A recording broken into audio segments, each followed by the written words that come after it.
Hi everybody. I didn't think I was going to be able to hear you without the headphones on and you hear me, but I guess I tested and it worked okay. This is another morning. It's a beautiful morning. It's what's Monday morning? What that calendar say? March the 16th, and it's at 5:28 a.m. Um, I'm doing very very well today because I feel great. My heart feels good. I'm giving you a blow by blow of what's going on here with me, and I think my blood pressure is now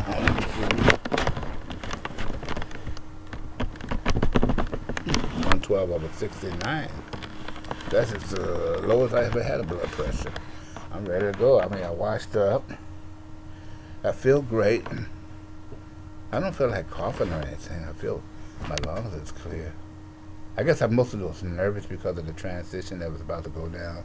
I don't know, but several doctors and social workers, blah blah blah. Several doctors and social workers are going to be here later on, and we're going to get me together, get dressed, and get ready to get out of here. But your prayers and your comments, I'm gonna tell you something, is really helping me because that is the last thing I think about before I go to bed at night. Your prayers, and I thank God that He created all of you. I'm trying to say all of you, so I can be joyful, knowing that you all out there are thinking about me as much as I'm thinking about you. Right now, I'm looking at the television. I said, it's going crazy out there. It is. It's going crazy. I'm looking at people running in and out of the stores like this is their last moment on earth. All they have to do is get enough supplies for 14 days. And I said, so what's going to happen after 14 days? My son already said that spring break is going to continue for another month. And some schools is closing for the rest of the year. I mean, gee, this is something that people had not foreseen. And I'm gonna tell you something. Pretty soon, it's gonna get to the point that if we all decide to quarantine ourselves in our home and we start looking out the windows, it's gonna be like a barren land out there. It's gonna be nothing but maybe little dogs and cats roaming the street.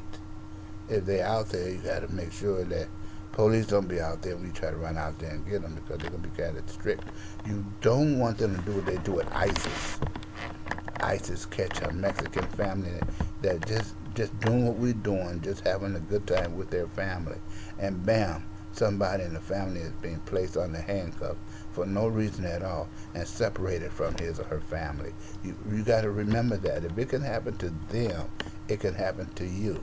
Don't think it just happened to Mexicans because there was nothing going on. It was just something that everybody focused on.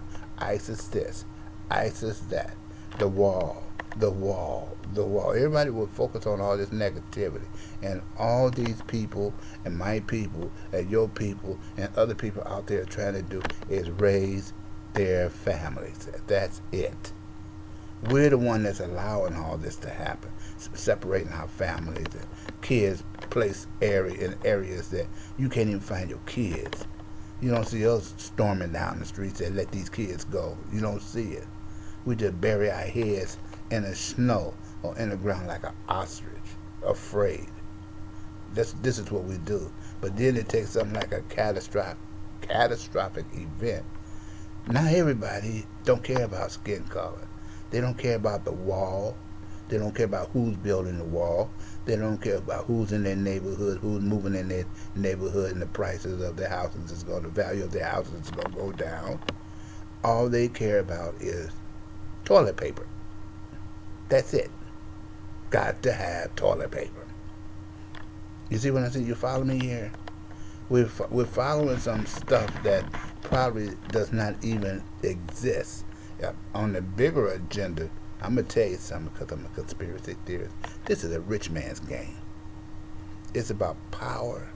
It's about politics. And we are the pawns. It's on the level of the World Trade Center. I'm not saying this because they want to impeach Trump. I'm not saying this because Trump trying to run for president a second term. I'm not saying all these things. I'm just saying I'm putting two and two together because in the midst of a catastrophic event, you cannot change your presidency. He's in the chair. You can have all the debates you want. But as long as we have this epidemic, you are not going to be going out there in mass quantities trying to vote for a president on a pandemic. It just doesn't make any sense. So why even go ahead and have Joe Biden and this other guy debate? So what? You win a debate. So what's the next thing we're going to do, like American Idol? Get on the telephone from our homes and punch in the digits, and whoever had the most calls become the president? Because you can't go out and vote. You can't have a long line of people in what you call municipal buildings and other voting booths, because you're trying to keep people from being within 6 feet of the person that has the disease. So how are you going to get out there and vote? My take is President Trump is the president. Maybe he has to be the last president of the United States and leave it like that. And then everybody go on with the business at hand. Let him be president. Let him do his job. We promote the president's chair. This our chair. This our tax chair. We voted to have that chair in there. We voted to get him in there. Let him do his job and stop messing with this man. Because everybody's going to make mistakes. Because with this pandemic right here, we cutting our own throats. I'm telling you right now. Because of what's going to wind up happening, you're going to wind up cordon off each town. And nobody's going to be able to come off the expressway to go into that town, because there's going to be police standing guard, just like Minutemen over there watching the borders. If your license plate don't adhere to the license plates of that town, they say, move it, keep moving. I don't care if you say, but my mama lives right there. I don't care. You don't have a license plate for this town. This is Wisconsin. Where'd you come from? Georgia? Keep moving. I'm telling you. Be ready. It's going to come to that.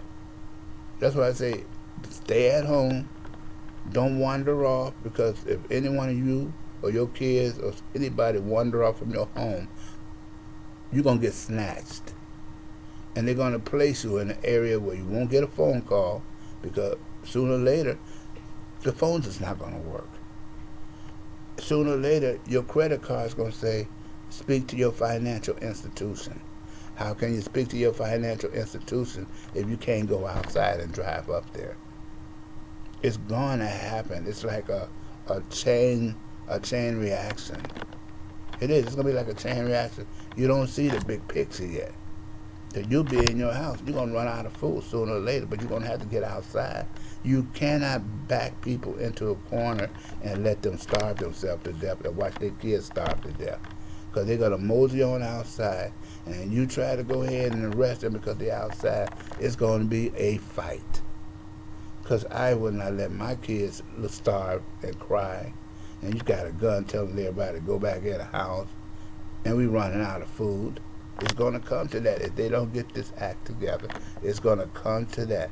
It happened before. It can happen again. It can happen to us. It can happen to you.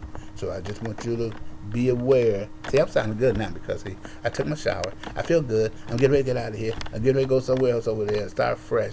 My heart looks good. I'm not going to turn around and do it like that. No, because I'm going to get me that vest they're going to get. What that life vest, they're going to fit me on that, and all these things that's going to be happening. So anyway, this is my point of view of the morning of Monday, March the 16th. Be aware of what's happening out there. Be vigilant. Watch your kids. Don't wander out. And be happy. Okay? I love y'all. And like the Joker and Batman, life is great with a smile.